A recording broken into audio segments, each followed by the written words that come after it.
Welcome to the last and final 8th episode of the book and our podcast show, Sell Your Company for Maximum Value. If you're a business owner in Texas and you've been watching our podcast, I want to personally thank you. My name is Michael D. Rubin. I'm the founder and CEO of MDR Associates. And in the studio with me is a familiar face. He is a familiar face of the firm. He's been with our firm now a year. 1 year. And you've been serving, he's been serving business owners faithfully with me. His name is Todd Hutchinson. He's our VP of Exit Strategy. Welcome to the show, Todd. Glad to be here. All right. So last week we talked about chapter 11 and 12 of the book. We went over with Jenny, our CFO, and our lead attorney, Steve Clemens. We went over chapter 11, due diligence, navigating the landmines. What a weird word, due diligence. And Jenny broke down, and we broke down how difficult of a roller coaster due diligence can be in our business, and all the landmines that we have to sort of navigate around. And then we talked about the legal process. Once where all the contingencies have been lifted, the deal gets over to our legal team led by Steve Clemens. He did a great job breaking down, I think, the asset sale versus stock sale. And if you missed that episode, please go back and watch it. But today we're going to conclude the book. I made this an easy read book. I know some of our clients are saying, what, off the radio? We also do a radio show on WBAP called Sell Your Company for Maximum Value, Sundays 12 to 1. What are some of our clients saying how easy of a read this book is once they get it in their hands and they get a signed copy? What are they saying? Yeah, some of them just read it in an afternoon sitting. It's really easy to read. It flows real well. It's in kind of the order it's supposed to be, so they just don't put it down. They get it done in 3 or 4 hours easily. We've gotten really good feedback, and two or three of them have already signed listing agreements. They become clients after reading the book, so that's just music to our ears. But I think I designed the book so that it's a resource for you as a Texas business owner to understand a couple things. How do you interview an M&A firm? What's the process? We have a 10-step unique process that we patented and we kind of designed and chiseled over 15 years. How do we find the perfect buyer when it goes on the websites? How do we qualify buyers ready, willing, and able? How do we entice an offer or multiple offers? One offer doesn't hold water. We need 2 or 3. And then how do we pick that offer and negotiate that letter of intent? And then finally, how do we get in due diligence, get it finally to Steve in the legal process in the last 30, 45 days, and then dot the I's, cross the T's. And ultimately, we like to see them at the celebration dinner, at the steakhouse of their choice. A lot of times we choose Bob's Chop House. Bob's is a really nice place, but anywhere they want to go, we just kind of thank them. And seller and his wife or her wife, and then buyer and their significant other, and you and me and maybe Steve Clemens. We just thank them. Absolutely. Yeah. So the last 2 chapters of the book we're going to go over today. Closing, transition, proceed with caution. So when we close a deal, I'm going to throw this over to you. What's the right way to announce to your employees that you've sold? And what's the wrong way? Well, first of all, one of the things we pride ourselves on in this business is confidentiality. So through the whole process, that's one of our main focuses, to make sure that the company is selling, but no one knows about it's selling other than the owner. Absolutely. Maybe, keep the confidentiality intact as long as you possibly can, preferably all the way to that announcement at the day of closing and wiring of funds. That's correct. So imagine the seller's there with the new buyer. Let's start with what's the wrong way to announce it. The wrong way is simple. The wrong way is for the seller and the buyer to be standing on stage and the seller go, I've just sold the company and I'm out and this is your new boss. Congratulations. If you're an employee, you're thinking, I need to get a new job by noon. I got to have a new job, because it's only human nature to fill in the blanks and go, I guess I'm losing my job. Absolutely. So that's the wrong way to say it's sold. Here's the new owner. See your keys. See you later. This is it. Well, because you're almost saying you're out of there, when a lot of times, most of the time, our seller stays 3, 6, 9, 12, sometimes 2 or 3 years. That's correct. And nothing changes. Nothing changes. So conversely, same meeting at the wiring and closing of funds, that morning, go into the service company, manufacturing company, there's 40 employees. What's the right way to announce it? Yes, ideally, the right way to announce would be that the owner would introduce the new partner. Right. That's going to help this company grow to the next level, and then let the employees know that this is a great opportunity for them, that nothing's going to change, that this is actually better for them because we're going to grow, which means they get to go into better positions, more money. It's a positive thing, and that way everybody feels comfortable with this smooth transition. And all I would add is that it's important to say, if you're the business owner, it's important to say nothing's going to change. It's music to their ears, or it's going to get a little better. Absolutely. For you and your family. And the second thing I would say, and you touched on it, as the owner, previous owner, you just sold it, I'm not going anywhere. That puts them at ease. And I would then say there's some kind of appetizers, lunch, something to talk to the new ownership to get a sense of, he's a pretty good guy. This guy's a good guy. I can see, I like this guy. Yeah, I think it's important to introduce the entire staff, if possible, to the new ownership. And a lot of times, if it's a couple, meet the husband and the wife. Yes. Right? We've seen that before in our business of 225 closings. We've seen all types of scenarios. I want to talk about the two that didn't pay attention to what I coached them to do and said it's sold and everything's changing. They lost their business, both individuals, within 90 days that business was closed. Their investment gone. So it's important. Well, I think it's our human nature, as an employee, that's that fear, and sometimes change is very scary for a lot of people. So I think most times when you don't have that smooth transition, like we said, those employees on their lunch break are going on Indeed looking for the next job because they don't know. They don't feel comfortable. They feel like something. Even worse, a lot of them know the competitor because they've talked to him. They work right beside him. Mm-hmm. It's as easy as, let me call Steve. I met him in a yard the other day. That's true.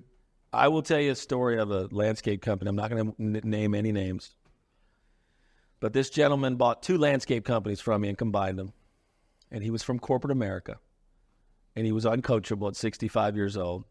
He'd made a lot of money in corporate America, multimillionaire, lived in a very prestigious neighborhood, and didn't recognize a few things. Number one, the younger 20 and 30-year-olds he just bought the business from had command over those 6 trucks, those 6 lead supervisors that ran the crews. Even though they were 24 and one guy was 35, those 2 owners, they had command over it. He didn't. They spoke Spanish. He didn't. He changed their compensation. He changed everything, how they got gas, what their schedule looked like. Those workers ended up stealing all the equipment out of his self-storage because they had access, not showing up on yards. So the hundreds and hundreds and hundreds of clients per week in North Texas, the weeds were growing. Complaints are starting to come in. Lost the business, lost his entire investment on both landscape companies in 3 to 4 months. It's super, super important to make your employees feel comfortable. A, nothing's changing, and B, I'm not going anywhere. So would you say that's part of our process once we get to that point where we know this is closing, that we get both buyer and seller together to go over that transition and what it should look like? Well, do you remember Massage Heights, our guest that came in, John Weathers? You remember when he looked at me in that seat and he said, do you remember what you called me the day before closing? Do you remember what you said to me? And I said, no, I don't remember. You remember that? I think it's episode 4 or 5 or 6. Yes. We're on episode 8. I said, no, what did I say? I don't remember what I said. He said, just be yourself. John's one of the most authentic, cares about his people like family. Just be you. He mentioned that on this show, and I was like, wow, that's Jerry Maguire kind of stuff. Matter of fact, Jerry Maguire at WBAP, we've made a joke, and we quoted it the first week. So I've had to watch the movie to make quotes, as stupid as this is. Every week I'm help me, help you, or you had me at hello, or show me the money, or, forgive me. Please forgive me. You're going to run out of quotes eventually. I know. I'm out. I got to watch it again or pick another movie. No, it's been fun. The radio program's been a lot of fun. Jenny and I are having a lot of fun. I mean, we're nervous. I mean, I've never been on the radio, I didn't know if I had a radio voice or not, and I don't. Just the first week I asked the producer, should I talk in my radio voice? He goes, please don't do that. But you just be yourself. Just be yourself. That's what I tell sellers, because we won't sign up a seller unless they're down to earth. Their yes means yes or no means no. They're high integrity. They don't have to be Christian. And we've served people in every religious possible, including being atheist. That's not us. But they have to be high integrity. They have to tell us the truth. The good, I say they have to tell us the good, the bad, and the ugly. And also, we have to know that they care about their employees. It's so important. The ones that say, I don't care. That's not our client. We'll care about their selling their company as much as they are. We're as motivated as our sellers are. And wouldn't you say 97% of the time we represent seller? We're a sell-side, high-touch, boutique M&A advisory firm serving manufacturing, distribution, and service. And the revenue, our website says 3 to 100 million. Yes. Sell price somewhere between 1 million and 50 million. That's kind of our sweet spot. No, we definitely represent the seller. But I think what's unique about us is our commitment to finding that perfect buyer, and through the process, serving them as well. Yes. Because we, like we say all the time, we want it to be a win-win-win. Yep. So we're really making sure that fit is as close as we can get it, so all parties benefit from that closed transaction. Absolutely. Listen, if you're a business owner in North Texas and you're driving around, you're building your business, I say this on the radio every week. Heck, if you'll just reach out to me on my personal and private cell phone, it's 469-995-6060, 469-995-6060. Reach out to me, founder to founder. I'll give you a complimentary copy of the book. And if this is your first episode you're watching, please go back, watch episodes 1 through 8. This is our 8th episode. It'll cover the entire book, so you'll get the same information. If you're I'm more of a visual person. I have read a few books in my life, but I'd rather watch the movie. So if they're one of those people, then do that and watch that. I tell you what, we're going to put up some information on how to get a hold of us at the firm, and we'll be right back in just 1 second. To book a discovery meeting with Michael and receive a complimentary opinion of value, you can visit us on the web at sellmycompanynow.com. That's sellmycompanynow.com, or call us at 855-637-2020. That's 855-637-2020. Sell your company for maximum value. Welcome back to Sell Your Company for Maximum Value. I'm Michael D. Rubin, founder and CEO of MDR Associates. I'm here with Todd Hutchinson, our VP of Exit Strategy. We've talked about Chapter 13, how to announce it to your employees when you've sold. Closing Concerns, I think, is the name of the chapter. And now we're going to talk about the last chapter. And I remember when I was writing the last chapter, I came to you and we were discussing, well, what should it be entitled? Well, what do we try to do with clients? We try to get them to the next season of their life. So let's talk about that. Where are they now? Let's talk about some stories of people we've served.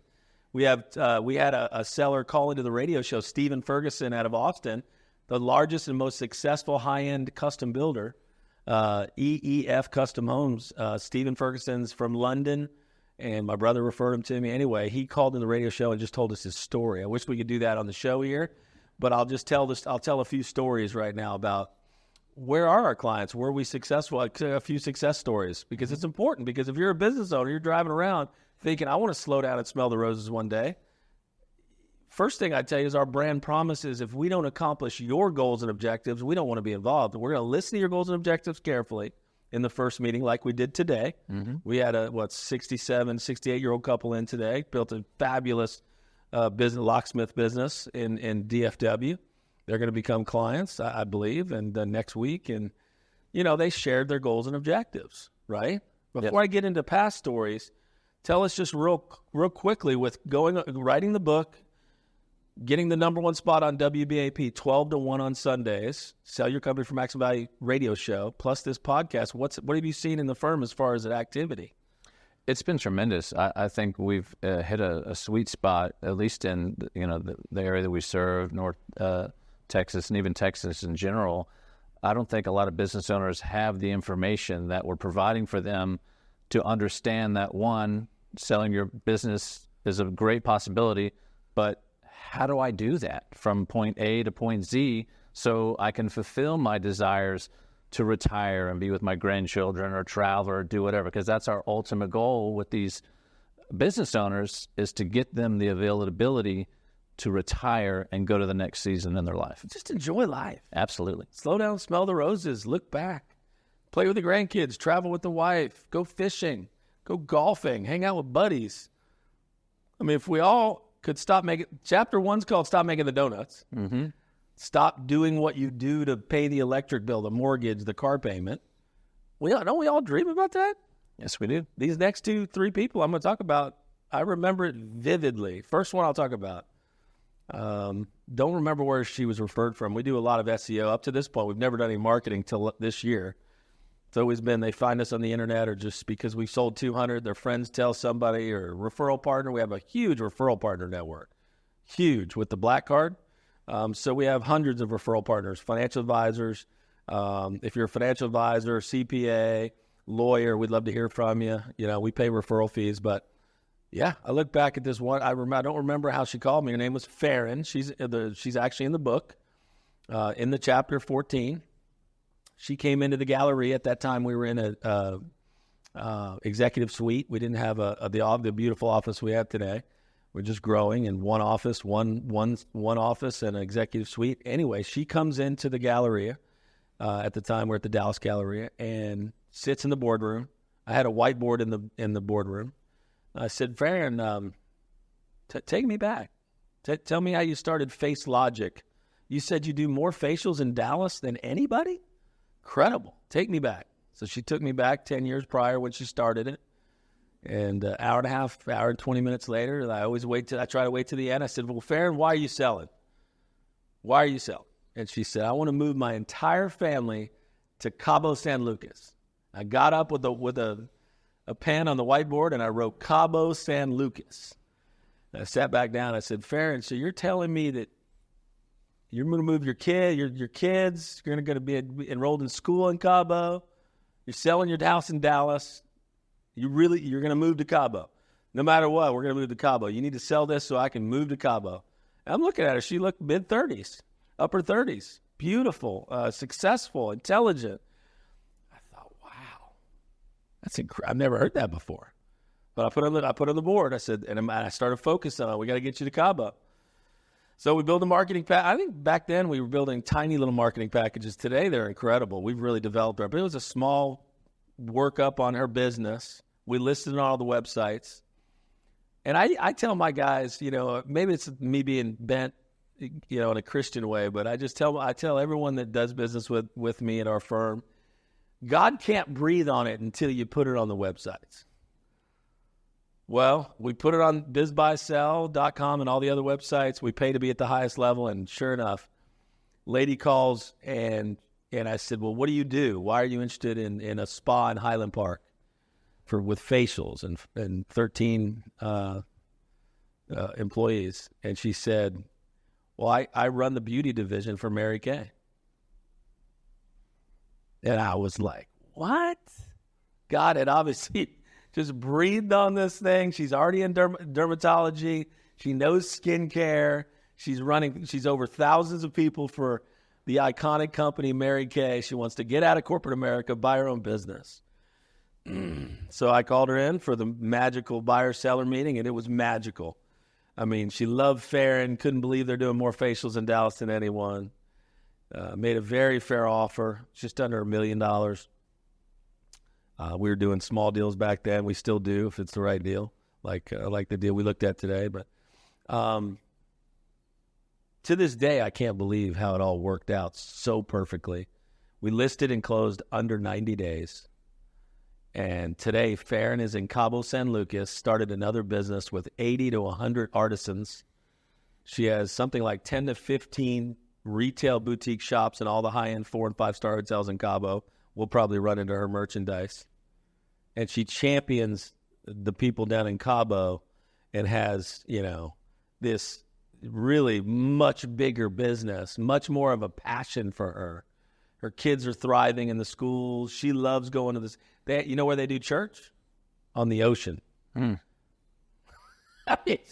I talked to her a couple weeks ago, and I told her she was in the book. She goes, really? Send me a copy. I want to see it. She goes, you don't have no idea what a blessing MDR Associates was to us. But all I did was list a company, trust God, put it on the websites, let them breathe, and boom. It's just unbelievable. I can remember another gentleman. That was 2011 and 12. I remember in 2017, a gentleman by the name of Jerry called me from Redstone Visual. Now, Redstone Visual is a printing company. I forget. I think a lawyer referred him into our firm, or one of our referral associates. And Jerry runs a printing company called Redstone Visual, and they do all the printing for the Cowboys, the Rangers, the Stars, and Dallas Baptist University, TCU. I mean, a lot of major printing. So I assume they had some nice equipment, nice real estate, and we listed it for, I think it was around $3.75 million. Jerry told me what his EBITDA was. We had our first meeting, but he told me in his first meeting with his new fiance, Deanne, he said, I specifically want to go to our second home that his father or father-in-law owns in Telluride and ride motorcycles in Telluride. Now, have you been to Telluride? No, it's one of the places I'd like to go. It is. There's a reason they talk about Vail, Aspen, Telluride. It is magical. And anyway, I called him a month ago. What are you doing? I'm riding motorcycles in Telluride. I said, he goes, because of you. And I said, it wasn't me. The Lord blessed your deal. But we listed Redstone. So interesting. We had 2 meetings with Jerry, signed the engagement letter, listed it. Within 30 days, we had an all-cash buyer out of Highland Park. Had just sold his 2 lots in Highland Park and said, I'm going to pay all cash. I'll pay the $3.75 million. We had some real trouble in the legal process at the end. Felt like I was pulling lawyers off each other at the end of that deal. That's why I started interviewing lawyers that, okay, maybe we need to have lawyers that are deal makers, not deal breakers, because it almost died about 4 times. But we got it to the finish line, and I remember the buyer, I think his name, I don't remember the buyer's name, but the buyer was a really well-heeled financial buyer to Highland Park. And the buyer said, after we got the legal stuff resolved, can we go to my bank? I think it was Bank of America. It was Chase. We go over to his Chase Bank downtown Fort Worth, and guess what bank our seller had as well? Chase. So literally, they're in a booth where a banker just goes bloop on the $3.75 million, and of course wired our success fee. Had the celebration dinner, and I just can't believe that Jerry is now getting to enjoy all of his passion, whatever he wants to do in life. I mean, at some point, we want to stop working, slow down a little bit, smell the roses, and move on from what we're doing. A lot of people think it's 100% sale. Jerry stayed for a year or 2. Farron only had to stay 90 days. It really depends on the deal. Before we end the episode, and I want to say a few things to business owners, because this is our last one. Don't we listen intently on how long they want to stay and design it exactly? We just did that with the locksmith and designed exactly how long they feel is a perfect scenario for them. Speak to that for a second. Yes, and I think that's one of our specialties, and what separates us from a lot of other firms is we take a great pride in making sure that their exit is exactly what they want, how they want it, how long they want it, what their compensation plan would look like. And we negotiate that with them and with the buyer to make sure that they do have the right scenario for them as they exit the company, like you said, whether that's 3 months or 2 years, but it's exactly the way they would like it to be.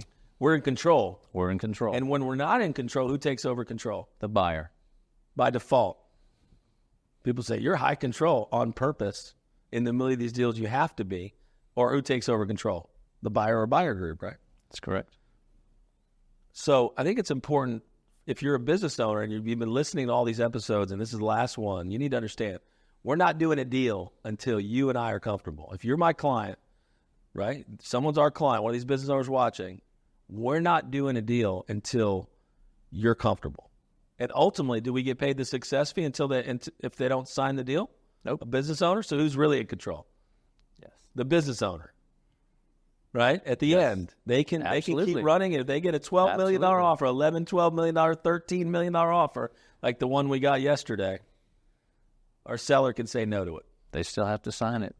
And if they don't, maybe next year we'll give it a try again. If it doesn't take a downturn or something happen, right? We talked to how many people on the radio that used to be worth $12 million, but something happened in that industry and now they're worth $1 million. Happens. They passed on a $12 million offer 3 years ago. We have that situation right now in our firm, right now. And we'll continue to have that. But ultimately, who's in control? Who's in control? The seller. Our client is in control. So If you're a business owner, you've watched these 8 podcasts, first of all, I want to thank you. I mean, it's we put a lot of time and effort. I want to give a shout out to our producer, Jason Stark. He's the best in the business here at PR News, but Jeff Crilly as well. But I'm just very thankful and blessed we could put this information out to the business owner. If you're a business owner in North Texas, you're wondering what you're worth. Jenny and I say it on the radio all the time. You don't know if you want to sell until you know how much you're worth. If you want to know how much you're worth, we're going to put up some information in a second, conclude the show. But any final thoughts? Anything you'd like to say to the business owners, just directly? Just watch these podcasts. They have so much information for a business owner. It's incredible. Yeah, I think the book, we prayed about the chapters, the 14 titles, the content of each chapter. It's sequential as you go through a deal. So, there's not a lot of information. The stats are startling. 77 million baby boomers need to sell their company. 77 million baby boomers. 40% of them own 40% of all small businesses in America are owned by those 77 million baby boomers. They're going to sell in the next 15 years, be unprecedented, called the silver tsunami, the gray wave. That represents $10 trillion of company value. It's unprecedented. Call us if you need a valuation. Call us if you want an opinion of value. We'd love to meet you. My name's Michael D. Rubin with MDR Associates. We're going to put up our information one last time. We're going to continue to do our podcast once a month with special guests around seller financing, around all different types of areas. One week we're going to have 2 or 3 private equity. So if your business is if it's about a $10 to $50 million business, not going to want to miss that episode because we're going to go over what do they look for? How do they qualify businesses as private equity? The SBA one we're going to do. We're going to talk to an SBA, the big SBA bank that does more than anyone else in the world, and we're going to ask them, how does it need to be structured? Because structure in our business is everything. So I want to thank you once again for watching. I'm Michael D. Rubin. You don't know if you want to sell until you know how much you're worth. Be blessed. Hey, thanks for tuning in. You can find this podcast on YouTube, Apple, Spotify, or Facebook. We're on the radio every Sunday, 12 to 1 p.m. That's Sundays, 12 to 1 p.m. on Dallas-Fort Worth's #1 news talk radio station, WBAP, on AM 820 and now FM 93.3. Until next week, I'm Michael Rubin as your host. Be blessed. To book a discovery meeting with Michael and receive a complimentary opinion of value, you can visit us on the web at sellmycompanynow.com. That's sellmycompanynow.com, or call us at 855-637-2020. That's 855-637-2020. Sell your company for maximum value.